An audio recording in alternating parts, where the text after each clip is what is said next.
Hey YouTube, I just want to make another video in relation to anxiety and some of the symptoms of anxiety and what I've faced and experienced.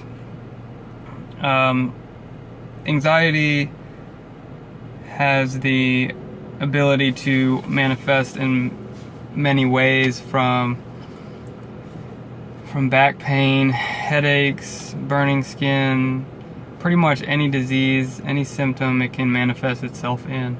And really it's just a way of your body trying to cope with inner tension. I know that might sound weird to some people, and a lot of people don't have physical symptoms of depression and anxiety, but I have had quite a few, and I've talked with many people, probably hundreds of people online over the years that have had similar symptoms. Mine seem to be kind of on the extreme scale, but I guess the good news is that there's hope, and once you can kind of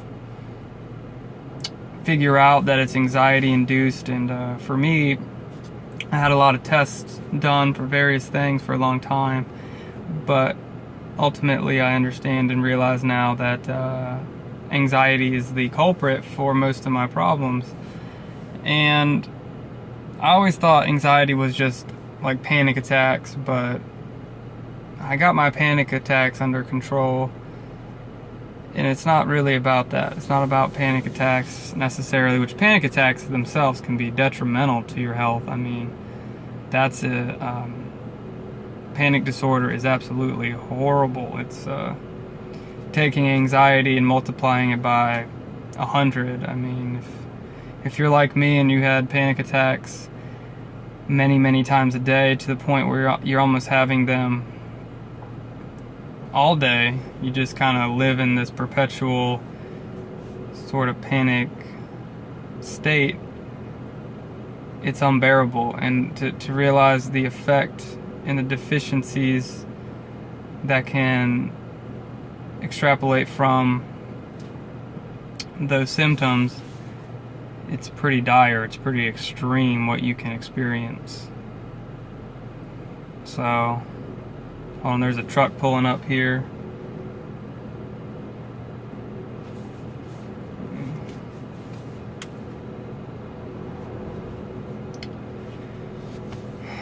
Okay, so anyway, anxiety a lot of times are caused by deficiencies. And the irony is that anxiety itself causes further deficiencies. It causes your cortisol levels to go out of whack.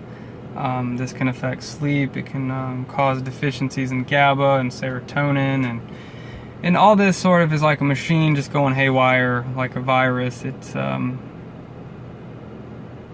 just ends up becoming a world of its own, and once it spirals out of control, it's very difficult to get back to homeostasis, back to a neutral ground. So it's important to realize these things early, and probably a lot of you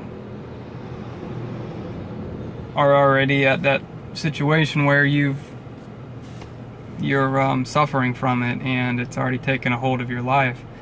Well, you can get back, and it's not a simple pill, it's not a simple medication that's going to cure you, but it takes a lot of effort, and for most people.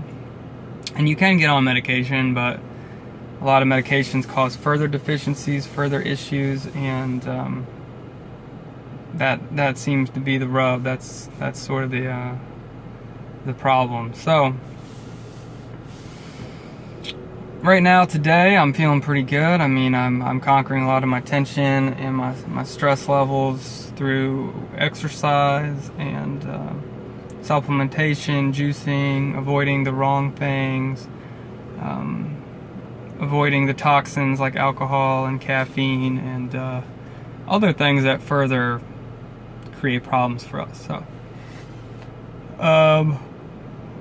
that's kind of a breakdown of what, some of the things I wanted to say, and you just got to keep living, you got to keep going on, because it's gonna get better, I promise. It does. You just have to have the ability to want to get better, and You got to find that strength somewhere inside you.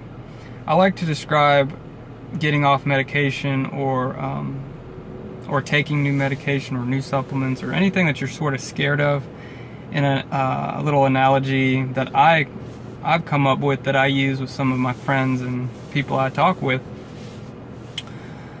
For me, it feels like both getting off of Xanax and also when I try to take maybe supplements that I'm worried about taking, or when I was considering the mood stabilizer, I felt like, okay, that I'm on this island, and this island is miserable. There's not a lot here. I'm lonely. There's no one else. But I'm stranded, but I'm alive. I've been here so long that, or if it's you've been there so long that you just don't, you're comfortable being where you are. You're miserable, but you're alive and you're comfortable. You know it. You know the island. You know what your food is going to be. You know what your day is going to be like. So you have this theory that there's a mainland out there, and it's just over the horizon. You can't see it, but so you build a raft. You get this raft. You try to go out, and you get broken up by the waves. It sends you back into the beach, and you feel pretty destroyed. You feel pretty scared. You don't want to go back out. You don't want to go back out, but it could be so much better over there, but it also could be your certain death. So this is where you got to build up a good raft. And over the years, over the past 8 years, and especially over the past 2 years, I've been able to really start to develop really good tools inside my toolkit. And I like to say that once you develop these tools and learn them from people like me or wherever, you can use those tools to make a better raft. You can use those assets to make a stronger life raft. And once you get your raft, going good, and you want to set out and try to make it past there, then you can make it. You can make it to the mainland. You can make it to a better life. It's that fear, though. Let's just stay where I'm at because it's comfortable. I don't know what this medicine's going to do, or coming off this medicine's going to do. You just have to trust. There has to be a certain level of faith in yourself and the tools that you've built and the people you surround yourself with. It's about being positive. It's about, for me, finding God and spiritual development and prayer, and surrounding myself with positive people, listening to positive music, trying to stay outside of my headspace, trying to engage in projects and conversations, no matter how uncomfortable they are, to try to get myself unwound away from my worries and fears.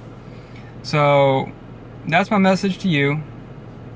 Take what you learn through my videos and hopefully other positive people. Surround yourself with good vibes, and get on out there, Start running, start making changes, positive changes. It's like a butterfly effect or an avalanche. I mean, it just starts with one little movement, and it really will catapult you into a better life.